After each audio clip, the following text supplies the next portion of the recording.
I didn't speak much or really at all throughout my childhood.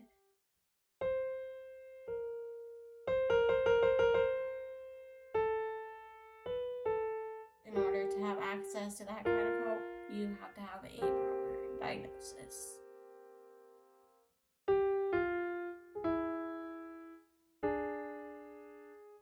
At one point, I even thought, this is it. I'm literally laying in my deathbed.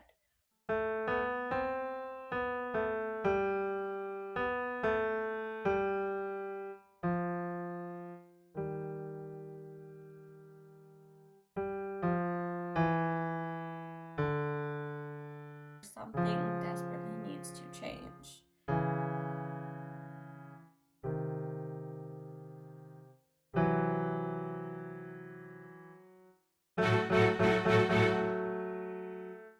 I have been doing a lot of self-exploration lately, and over the past couple of years now, one of the main things that have come back up over and over for me in my own research is autism. When I sought professional help after graduating high school, it was determined that I had struggled with anxiety and depression my entire life. They even said they were surprised I was still alive, having not been treated for so long. I don't deny that I have depression and anxiety, but a decade into this mental health discovery and journey, I have come to feel that the depression and anxiety are symptoms of a much bigger thing. I've always been viewed as the quiet one in school, in work, in family. I didn't speak much or really at all throughout my childhood. Sometimes I think of myself as early mute. It's not that I didn't desperately want to talk to people, I just couldn't. For example, every time I look at this card from high school, I cry because I realized that there were so many of my classmates actually interested in being friends or just getting to know me, but I didn't know how to do that. I remember one year I got so many Valentines from classmates saying very similar things, and I'm sad that over the last 14 years or so, I lost the Valentines because I've moved around so much and lost my things so much, but luckily this one card did survive somehow. To me, this is integral evidence that there is more to me than just anxiety and depression. I lack some basic fundamental communication skill that everyone else was able to naturally pick up on. It was only when I was talking about something I was passionate about, like music, writing, or art, that I was able to really go off the rails. And it wasn't until after high school that I obsessively watched YouTubers and was able to adopt their language and mannerisms to build effective enough masks to survive. And it worked, kind of, but not really. Faking it until you make it doesn't work in the long run. I find it disingenuous and dishonest. I'm not being my true self, and I'm doing the things I truly love. Over time, masking has only become destructive for me. And I'm at a point where I can't mask anymore. I just can't keep it up. A lot of people say, oh, you're so good at speaking now. And sometimes, some days are better than others, but for the most part, I can only speak like this if I'm reading off the screen.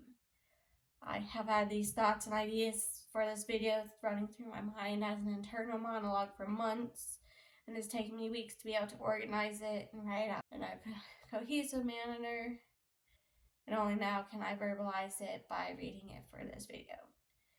And it's taken me even more time to be able to sit in front of a camera and actually speak it.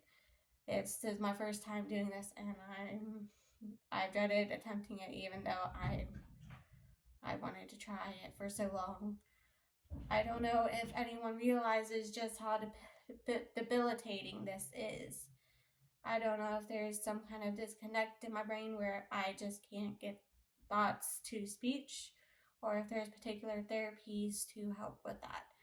I probably should have been in speech therapy as a kid, or learning sign language or something that could help me speak my mind in the moment, but of course, in order to have access to that kind of help, you have to have a proper diagnosis.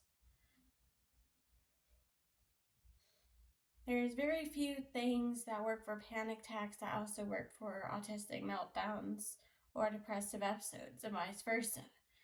And there's even less that works for all these things across the board. So when I'm asked, why do you want an autism diagnosis? That's the wrong question. That's why do I need a diagnosis? The answer is actually simple. No, it's not just because I want to abuse the system and hop on disability. It's not that I want something to be wrong with me. Believe me, living like this is not fun. Living like this is not enjoyable. Almost every single day in my life, I wake up not wanting to be alive. Why would I want this? Why would I choose to live like this if I really had a choice in the matter? Because the fact of the matter is, I don't have a choice. This is how my life is and has been the entire time. I never grew up or grew out of it. I have been this way for as long as I can remember. And I deserve to know why. The people trying to care about me deserve to know why. I deserve to know how to tell whether or not what I'm experiencing in the moment is a panic attack, meltdown, shutdown, depressive episode, or any other number of things it could be. And I deserve to have a skill set, a plethora of tools to work through these things or learn why they're happening. And right now, I don't have that. I might as well be shooting at targets in the dark trying to figure out what's going on with myself day by day. I'm desperately trying to stay alive, but I'm like a fish out of water that can't swim or breathe, but at the same time I'm drowning in misery. For example, March 6th, I had such a bad, what I think was an autistic shutdown, that I could not get out of my bed for nearly 24 hours. And I don't mean I had a severe depression episode where I just couldn't get up. I mean I literally could not move. I was laying in the same position until I started feeling bed sores coming on, and even then I could not move. It wasn't until I fell asleep that I was able to move around in my sleep, but if I was conscious, I couldn't move at all. I couldn't even roll over and grab my phone to text anyone for help. Let anyone know I was struggling. I couldn't get myself food or a drink or get a good bathroom, but I guess I didn't really need to go to the bathroom because I wasn't drinking or eating. All I could do was hope that I just sleep the whole episode away or fall asleep and never wake up. At one point, I even thought, this is it. I'm literally laying in my deathbed. It's at this experience that I have really accepted that I'm at a point where something desperately needs to change. So, am I autistic? Let's find out. I have done some of these online assessments before, but for the purpose of this video, I'm going to do every single one of them. And yes, I'm aware that these online assessments are not replacements for therapy or professional assessments, although according to an ASD creator's video, some of these are even more in-depth than the professional ones. So it's nice that we have free access to these, but we have to pay hundreds, if not thousands of dollars to have a professional scratch on a lottery ticket. I don't understand why we can't walk through these kinds of things in therapy. Like, I don't understand why you can just get rid of depression and anxiety, but getting anything beyond that has to be a specialized fiasco. Like, I guess this is specialist territory, but I just don't get the lack of access. I really don't. Whatever, I'll get to that point later in the video.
wasn't even all of it. That was just what I could sing to my music. So, am I autistic? Yeah. I'm not a professional, but at this point I am self-diagnosing as autistic because evidence speaks for itself, and the way I need to live my life and the way it is working does not line up how this world is supposed to work. I have sought professional help with this. I have gotten professional referrals, got autism assessments done, but the reality is the proper official professional assessments just aren't accessible to me. Seriously, it's ridiculous how inaccessible these assessments are. They're literally treated like at their college where you only get access to if you can pay for it. I'm so tired of my health being a business, not a necessity. The first time I had a session with this one psychiatrist, she said right there in that first session that I had autism, but that wasn't enough for me to get an official diagnosis and get help with it. I still have to fight tooth and claw to get an official assessment in order to get that diagnosis.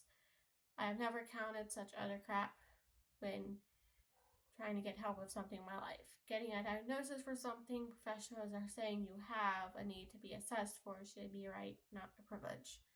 But they're gatekeeping the assessments like they're SATs. Even the site I did all the autism tests on highlights a way to get an assessment done, but it's still going to be behind a paywall. Even if a clinic takes my insurance is refusing to pay for it. And I obviously don't have the money to pay for it out of pocket because I can't work. And I deserve to know why. Can we petition these mental health assessments to be more accessible? Because undiagnosed disabled people not being able to have access to the help and resources they need due to gate-kept diagnoses is not only excruciating damaging to us, but also extremely dangerous. I've gone through 8 jobs and went homeless not once, but twice in 2023 alone. I have already gone through 2 jobs this year, and I would be living on the streets right now if my friend Nick didn't literally rescue me like a lost puppy. I'm not making this to make anyone feel bad for me, but I am tired of suffering. And contrary to some people's belief, it's not of my own accord. I don't get a choice. I want to work. I want to be independent. There's nothing I hate more than having to depend on other people. But this is how my life is, and I can't get help with it because I can't get a diagnosis that I can't pay for because I can't work. But I can't work because I have a thing. It's frustrating to say the least, and something needs to change system-wise. These things need to be more accessible for everyone. Okay, I think I got all my points across. I need to take a vacation from socializing with myself.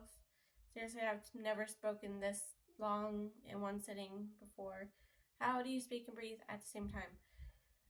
I've had to record all these clips on separate days, so this is an extremely slow process for me, but it was fun, so I will be doing this again soon, but now I am exhausted. I hope you like the music I put in this video. It's all work in progress, and I'm still learning my music, but I quite like it so far, and I look forward to sharing more with you guys as I make progress. Matane!